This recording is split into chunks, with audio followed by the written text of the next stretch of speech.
নমস্কার বন্ধুরা, শস্যবস্ত্র রান্নাঘরের পক্ষ থেকে আপনাদের সবাইকে জানাই স্বাগত। আজকে বানাবো ঝিঙে দিয়ে আলু দিয়ে পাতলা মাছের ঝোল। ঝিঙে আলু দিয়ে পাতলা মাছের ঝোল বানালে সবসময় খেতে খুব ভালো লাগে।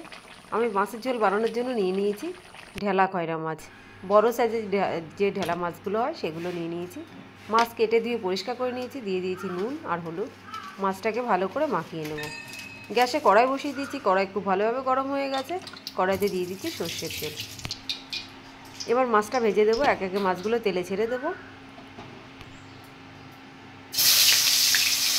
এই মাছটা একটু বেশি কাটা হয়, বাচ্চাদের খেতে অসুবিধে হয়, কিন্তু এভাবে পাতলা ঝোল করলে খেতে খুব ভালো লাগে।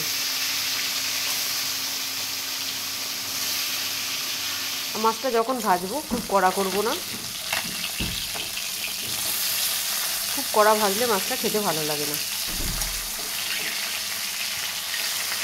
আবার খুব কমও ভাজবো না, যতটা দরকার ততটাও ভেজে নেব।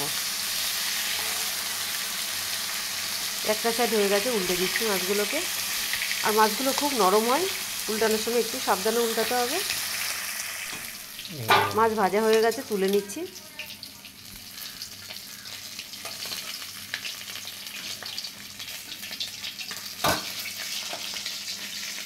সব মাছগুলোকে ভেজে তুলে নিলাম। এবার মাছ ভাজা তেলেই ঝিঙেগুলোকে ভেজে নেব।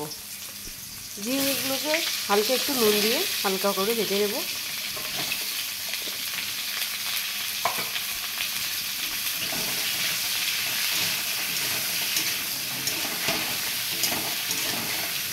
খুব বেশিক্ষণ ধরে ভাজলে জিরেগুলো একদম নরম হয়ে যাবে। দিয়ে দিলাম একটুখানি নুন।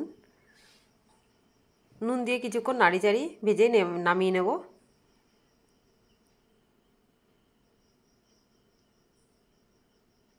ঝিঙেগুলো ভাজা হয়ে গেছে, তুলে নিচ্ছি। ঝিঙা ভেজে তুলে নিলাম, আর কড়াইতে দিয়ে দিলাম সামান্য একটু তেল। তেলে ফোড়ন দিয়ে দেবো কালো জিরে। ফোড়ন হয়ে গেছে, এবার একটু বড় বড় করে আলু কেটে রেখেছিলাম, আলুগুলো দিয়ে দিলাম। আলুতে দিয়ে দিচ্ছি স্বাদ মতো নুন, দিয়ে দেবো পরিমাণ মতন হলুদ। এবার দিয়ে দিচ্ছি লাল লঙ্কার গুঁড়ো, দিয়ে খুব ভালোভাবে আলুটাকে কষিয়ে নেব।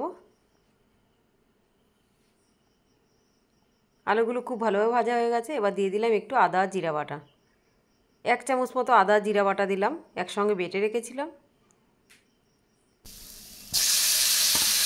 সব ভালোভাবে ভাজা হয়ে গেছে। এবার যে ঝিঙাগুলোকে আমি হালকা ভেজে রেখেছিলাম, ঝিঙাগুলো এখানে অ্যাড করব।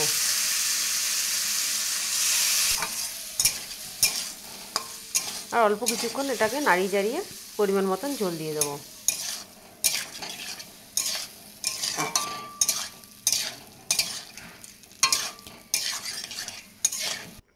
কিছুক্ষণ কষিয়ে নিলাম।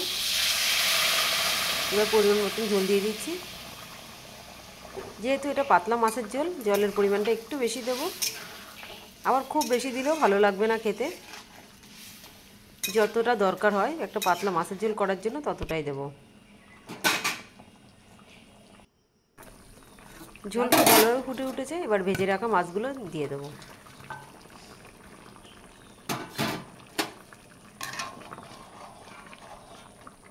মাছগুলো দিয়ে আমি কিছুক্ষণ ফুটিয়ে নেব।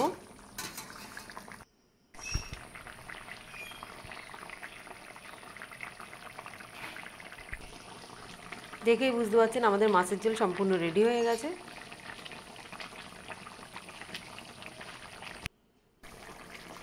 এবার কুচনো ধনেপাতা দিয়ে আমি সবজিটা নামিয়ে নেব। রেডি হয়ে গেছে আমাদের পাতলা মাছের ঝোল।